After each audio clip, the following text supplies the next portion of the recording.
Hi అన్న. Hi అన్న. అన్న రీసెంట్గా AP deputy CM Pawan Kalyan గారి మీద విపరీతమైన ట్రోల్స్ అవుతున్నాయి. అది కూడా చెడు ప్రచారం అనమాట. అంటే ఆయన గతంలో చెప్పిన మాటలు ఏవైతే ఉన్నాయో అవన్నిట్లో ఇప్పుడు మళ్ళీ అయితే పైకైతే లేపుతున్నారు. దీని మీద మీ ఒపీనియన్ ఏంటి? పవన్ కళ్యాణ్ గారు ఏదైనా చెప్పిన మాట మీద ఉంటాడనేది మాకైతే నమ్మకం ఉంది. యాజ్ ఏ పవన్ కళ్యాణ్ అభిమానిగా పవన్ కళ్యాణ్ గారు మాట ఇచ్చారంటే మాట తప్పరని మేమైతే అనుకుంటున్నాం. అదొకటి, అసలు ఎందుకని పవన్ కళ్యాణ్ గారి మీద ఇంత నెగిటివ్ టాపిక్, అది ఎంత నెగిటివ్ వైరల్ అవుతున్న వీడియోస్? ఒకటే అండి, ఎందుకంటే ఇప్పుడు ఈరోజు ఆంధ్ర రాష్ట్ర ప్రజలు ఎప్పుడో చంద్రబాబు నాయుడుని మర్చిపోయారు. ఎంతసేపు పవన్ కళ్యాణ్ గారి మీదనే పడ్డారు. ఎందుకంటే నెక్స్ట్ కాబోయే ముఖ్యమంత్రి కాబట్టి ఇప్పటి నుంచే టార్గెట్ అనేది చేస్తున్నారు. ఎట్లయినా పవన్ కళ్యాణ్ గారిని ఓడియాలని వాళ్ళు ముందు నుండే, ఇప్పుడు కాదు గతంలో జనసేన పార్టీ పుట్టినప్పటి నుంచి కానీ, ప్రజారాజ్యం పుట్టినప్పటి నుంచి కానీ ఈ దాడులు అనేవి అనేక రకాలుగా జరుగుతూనే ఉన్నాయి. ఎందుకైనా వాళ్ళకు అసలు కమ్మవారంటేనే పడడం లేదా, లేకుంటే పవన్ కళ్యాణ్ గారు చిరంజీవి గారు అంటే పడడం లేదా అర్థం కావడం లేదు. అంటే అది మీరన్న కమ్మవారు అంటే నారా లోకేష్ గారి మీద అయితే ట్రోలింగ్స్ అయితే జరగాలి. కానీ గతంలో చూసుకుంటే నారా లోకేష్ గారి మీద కూడా అన్ని ట్రోలింగ్స్ అయితే జరిగినాయి. కానీ అంతకు మించి ఇప్పుడు పవన్ కళ్యాణ్ గారి మీద జరగడానికి కారణం ఎవరు అనుకోవచ్చు? అండి, ఎందుకంటే ఆయన ఒక మంచి ఇండస్ట్రీలో చాలా మంచి యాక్టరు. కొన్ని లక్షల మంది అభిమానులు కూడా ఉన్నారు ఆయనకు. సో ఆయనకున్న అభిమానుల గణం కానీ, ఆయనకున్న స్టెమినా ఏంటిది అనేది ఆంధ్రప్రదేశ్ మొత్తం కూడా తెలుసు. సో అంత ఒక ఆంధ్ర రాష్ట్రమే కాకుండా యావత్తు ఒక 4-5 రాష్ట్రాలలో ఆయనకు విపరీతమైన అభిమానులు ఉన్నారు. సో ఆ అభిమానాన్ని తట్టుకోలేక, జీర్ణించుకోలేక, అతనికి వచ్చిన మెజారిటీ కానీ, తనకి ఉన్న ఫాలోయింగ్ కానీ జీర్ణించుకోలేకనే ఇలాంటి ట్రోల్స్ అనేవి జరుగుతుంటాయి. పవన్ కళ్యాణ్ గారు ఇప్పుడు నిజంగానే రాజకీయంగా చూసుకుంటే ఆయన అన్న ప్రతి మాట ఆయన నెరవేర్చే అవకాశం ఉన్నదన్నా, నెరవేరుస్తున్నారా? తప్పకుండా అండి. ఇప్పుడు ఎందుకంటే ఏదైనా ఇప్పుడు మన దగ్గర ఒక 50,000, 50 లక్షలు ఉంటే మనము ఈజీగా సులభంగా ఇల్లు కట్టగలుగుతాం.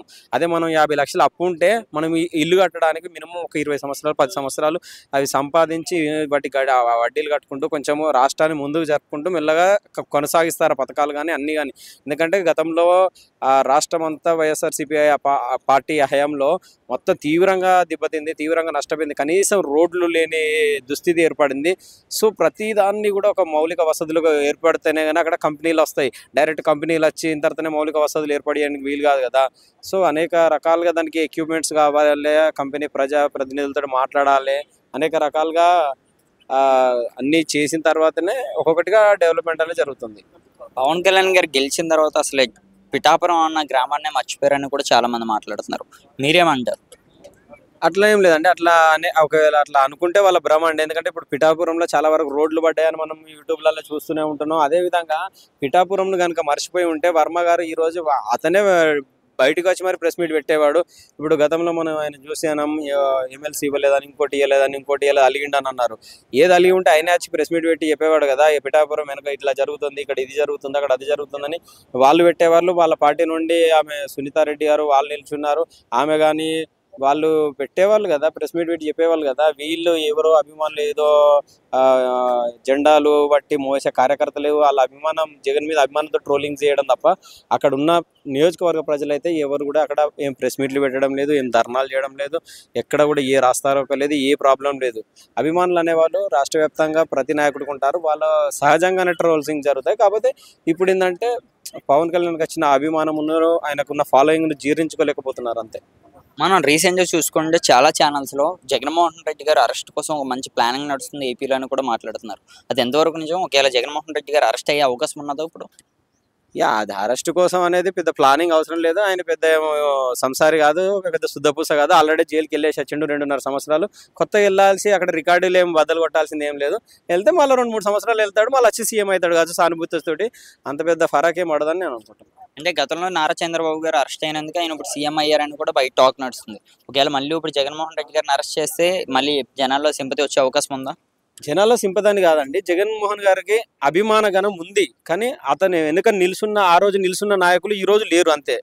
అతనికి కార్యకర్తల బలం, జగన్ గారికి అభిమానుల బలం చాలా ఉంది. కానీ అతను ఆ రోజు పాదయాత్ర చేసిన నాయకులు కానీ, ఆయన కుటుంబ సభ్యులు కానీ ఆ రోజు అతను వెనుక ఉన్నారు, ఈ రోజు లేరు అంతే తేడా. గతంలో ఇప్పుడు వైసీపీ పార్టీ అరెస్ట్ చేస్తేనే అది ఒక రౌడీ ప్రభుత్వం అని కూడా మాట్లాడారు. ఇప్పుడు మళ్ళీ అలాగే ఇప్పుడు టీడీపీ వాళ్ళు, అది కూటమి ప్రభుత్వం ఇప్పుడు అరెస్ట్ చేస్తే మరి వీళ్ళని కూడా అలాగనే అవకాశం లేదా ప్రజలు? ప్రభుత్వం అనేది ఎవరినైనా అండి, ప్రభుత్వం అనేది దానిలో ప్రభుత్వ ప్రమేయం ఎంత 20% ఉంటుందండి. మిగిలిన 80% అనేది న్యాయ వ్యవస్థ కానీ పోలీస్ వ్యవస్థ కానీ చూసుకుంటుంది. వాళ్ళు దానికి ప్రభుత్వానికి ముడిపెట్టడం అనేది కరెక్ట్ కాదు. సో అది ఏదున్నా కూడా వివిధ నియోజకవర్గాల్లో ఎవరైతే ఆ నాయకులు ఉంటారో వాళ్ళ మీద ప్రభావం ఉంటుంది. అంతే తప్ప ప్రతిదీ అధిష్టానం మీద డిసైడ్ చేసి ఒక వ్యక్తి కోసం అధిష్టానం అంత పెద్ద ప్లానింగ్ చేసి అరెస్ట్ చేయడం అనేది అయితే ఉండదని నేను అనుకుంటున్నాను. నారా లోకేష్ గారు రెడ్ బుక్ భాగంలోనే ఈ అరెస్టులన్నీ కూడా జరుగుతున్నాయని మాట్లాడుతున్నారు. అంటే ఇప్పుడు పోషణ కృష్ణమురళి గారు అవ్వచ్చు, వంశీ గారు అవ్వచ్చు, ఇప్పుడు ఏమో జగన్మోహన్ రెడ్డి గారు అంటున్నారు, రేపు మాపనేమో మినిస్టర్ గారు అంటున్నారు. వీళ్ళందరి కోసం ఏమంటారు? రెడ్ బుక్ లేదు, గడి బుక్ లేదండి. గడిగుడ్డు ఏది ఉందండి? ఏది లేదు. కాకపోతే ఎవరైతే కొంతవరకు చట్టాన్ని అతిక్రమించి పనులు చేశారో వాళ్ళ పేర్లు మర్చిపోకుండా రాసుకోవడం మీద తప్పించి ఏ బుక్ లేదు అంతే. రజనీ గారి మీద కూడా రీసెంట్ గా రైడ్ జరిగింది, ఆమె ఫోన్ కూడా హ్యాక్ చేశారని మాట్లాడుతున్నారు. హ్యాక్ చేశారు. ఆమె బెదిరించి 1,40,00,000 50,00,000 ఎవరినో డిమాండ్ చేసిందని అంటున్నారు. వాళ్ళు కూడా ఒకసారి గమనించుకోవాలి. ఎందుకంటే కూటమి ప్రభుత్వం వచ్చి సంవత్సరం దాటిపోతుంది. ఇప్పుడు కొత్తగా ఇప్పుడు ప్రెస్ మీట్ పెట్టి చెప్పడంలో ఆంతర్యం ఏంది అంటే గడిచిన సంవత్సరంన్నరలో వీళ్ళు ఒక సంవత్సర కాలం అవుతుంది. ఈ రజనీ గారు ఏమన్నా అక్రమాలు చేసే ఉంటే ఇప్పటికి ఎప్పుడో అతను వచ్చి నా దగ్గర ఇంత డిమాండ్ చేసింది, ఇంత జరిగిందని ఎప్పుడో చెప్పాలి. సో సంవత్సరం తర్వాత వచ్చి ఇప్పుడు నా దగ్గర ₹1,00,00,000 వసూలు చేసిందంటే ఎవరు కూడా నమ్మరు. దాని దగ్గర ఏమైనా ప్రూఫ్స్ ఉంటే మీడియాకు చూపించాల్సిన అవసరం కూడా ఉంటుంది. ప్రెస్ మీట్ పెట్టి చెప్పాల్సింది ప్రజలకు తెలియాల్సిన అవసరం కూడా వాళ్ళ మీద ఉంటుంది. రీసెంట్ గా కొడాలి నాని గారు కూడా అరెస్ట్ కదన్నా, అరెస్ట్ మీద అరెస్ట్ కాదు, మనకి హార్ట్ అటాక్ అయితే వచ్చింది. దీనికి కారణం ఏంటనుకోవచ్చు, ఇది కేవలం బెదిరింపుల వల్ల వచ్చిందని కూడా చాలా మంది మాట్లాడుతున్నారు. నాకు తెలిసి అయితే కొడాలి నాని అనే వ్యక్తి అయితే అంత ఈజీగా భయపడే వ్యక్తి కాదు. అంత ఈజీగా భయపడే వ్యక్తి అయితే చంద్రబాబు నాయుడిని డైరెక్ట్ ఒక 2-3 సార్లు సీఎంగా చేసిన ఒక చంద్రబాబు నాయుడిని డైరెక్ట్గా ఢీకొని అతన్ని డైరెక్ట్గా మాటలతోటి యుద్ధం చేసిన వ్యక్తి ఎవరు ఉన్నారంటే అది కొడాలి నాని. అంటే నాకు తెలిసి ఆయన భయం అంటే తెలియని వ్యక్తి. ఎందుకంటే ఆ నియోజకవర్గంలో 4 సార్లు 5 సార్లు ఎమ్మెల్యే గెలిచిన వ్యక్తి. అలాంటి వ్యక్తి ఇట్లాంటి చిల్లర మాటలకు భయపడతాడు అనేది నేనైతే అనుకోవడం లేదు. ఎందుకంటే ఆయన గెలుపేం కొత్త కాదు. కాకపోతే ప్రజాస్వామ్యంలో మంచి మహనీయులు ఓడిపోయారు. అంబేద్కర్ గారు ఓడిపోయారు, చాలా మంది మహనీయులు ఓడిపోయారు. కొత్త ఏం కాదు, పవన్ కళ్యాణ్ గారు ఓడిపోయారు, చిరంజీవి గారు ఓడిపోయారు, అనేక రకాల మహనీయులు ఓడిపోయారు. సో ఓటమి అనేది, గెలుపు అనేది సహజం. అంత మాత్రాన మనము భయపడుతుండు లేదంటే హార్ట్ అటాక్ పేరుతోటి డ్రామాలు ఆడుతుండు అనడం అది చాలా తప్పండి. హార్ట్ అటాక్ వచ్చే ఉంటే హార్ట్ అటాక్ అనే కాదు, కొంచెం హార్ట్లో పెయిన్ వచ్చినా కొంచెము ముందు జాగ్రత్తకు వెళ్ళాల్సిన అవసరం ఉంది. సో ఏదేమైనప్పటికీ కూడా కొడాలి నాని గారికి కూడా నేను ఒకటి ప్రజల తరపు నుండి కోరుకుంటున్నాము, ఏదేమైనా సురక్షితంగా కొడాలి నాని గారు బయటికి రావాలని అనుకుంటున్నాను. అదుపుతాను ఇప్పుడు ఎవరైతే ఉన్నారో ఏపీలో చాలా మంది నాయకులు ఎవరైతే ఉన్నారో పొలిటీషియన్స్, మంత్రులు అవ్వచ్చు, ఎమ్మెల్యేలు అవ్వచ్చు, ప్రతి ఒక్కరి మీద, అలాగే చిన్న వాళ్ళ మీద కూడా చాలా కేసులు నడుస్తున్నాయని కూడా మాట్లాడుతున్నారు అన్న. దీనికోసం ఏమంటారు అన్న? ఈ రోజు కాదండి, కేసుల విషయం అనేది అది ప్రజాస్వామ్యంలో తప్పు చేసిన ప్రతి ఒక్కరి మీద జరుగుతాయి. గతంలో కేసీఆర్ హయాంలో కాంగ్రెస్ వాళ్ళ మీద అనేక కేసులు అయినాయి. ఇప్పుడు కాంగ్రెస్ ప్రభుత్వం వచ్చింది, ఇప్పుడు బీఆర్ఎస్ ప్రభుత్వం మీద కానీ వాళ్ళ కార్యకర్తల మీద కానీ బీజేపీ కార్యకర్తల మీద కానీ అనేక కేసులు అవుతుంటాయి. సేమ్ యాజ్ ఇట్ ఈజ్ ఏ రాష్ట్రంలోనైనా యాజ్ ఇట్ ఈజ్గా కొనసాగుతూనే ఉంటాయి. వాటి గురించి పెద్ద పట్టించుకోవాల్సిన అవసరం లేదు. నిజమైన కార్యకర్త అనేవాడు కానీ నిజమైన లీడర్ అనేవాడు ఈ చిన్న కేసులకు అనేది అయితే భయపడరు. ఆ అరెస్టులతోటి ఎవరిని కూడా అణచివేయలేరు. ప్రజాస్వామ్యంలో అరెస్టులతోటి ఎవరిని అణచివేయలేరని నాకైతే ఒక దృఢ నమ్మకం ఉంది. ఎందుకంటే గతంలో మేము అనేక ఉద్యమాలు చేసినాము, అనేక రకాలుగా బస్సుల ధర్నాలు చేయడం కానీ, రైలు రోకో కానీ అనేక రకాలుగా చేసినాం. ఉద్యమాలతోటే ఏదైనా సాధించుకోగలుగుతారు, అంతేమాని అరెస్టులతోటి ప్రజాస్వామ్యాన్ని కానీ ఇంకెవరినైనా అణచివేయాలనుకుంటే అది వాళ్ళ మూర్ఖత్వం అని అనుకుంటున్నాను. రీసెంట్గా బైరెడ్డి సిద్ధార్థ రెడ్డి గారు వైసీపీకి ఆయన ఒక స్పీకర్ అనుకోవచ్చు, యువకులందరికీ, వైసీపీ యువకులకి అందరికీ ఆయన ఒక నీడ అనుకోవచ్చు. ఆయన కూడా ఒక సవాల్ అయితే విసిరారు. ఇప్పుడు మీరు చేస్తుంది ఏదైతే చేయండి, నెక్స్ట్ మళ్ళీ మా ప్రభుత్వం వస్తుంది, ఇప్పుడు చేసింది ఏది కూడా మర్చిపోమని కూడా ఆయన చెప్పారు. అది బాగా వైరల్ అవుతుంది. దీన్ని ఏ విధంగా తీసుకోవచ్చు? తప్పకుండా అండి, ఎవరైనా తప్పు చేసి ఉంటే ఎవరిని కూడా మర్చిపోవద్దు. వాళ్ళను ఎవరు తప్పు చేసినా, చట్టానికి వ్యతిరేకంగా ఎవరు తప్పు చేసినా వాళ్ళందరినీ కూడా శిక్షించాల్సిన అవసరం కూడా ఉంటుంది. ఈరోజు పార్టీ అధికారంలో ఉంది కదా, మేము ఇష్టానుసారంగా నడుస్తాము, మా విచ్చలవిడిగా మాకు నచ్చింది చేస్తామని అంటే ఎవ్వరు కూడా ఊపాల్సిన అవసరం లేదు. ప్రతిదీ కూడా నోట్ చేసుకొని ఎవరైతే చట్టాన్ని అతిక్రమిస్తారో వాళ్ళందరికీ కూడా శిక్ష పడాల్సింది. అది ఏ పార్టీలో ఉన్నా, వాళ్ళు ఏ పార్టీ నాయకులైనా కూడా వాళ్ళందరినీ శిక్షించాల్సిన అవసరం కూడా ప్రజాస్వామ్యంలో ఉంది. ఎందుకంటే ఒకరిని సపోర్ట్ చేయడానికి కూడా ఎక్కడ లేదండి.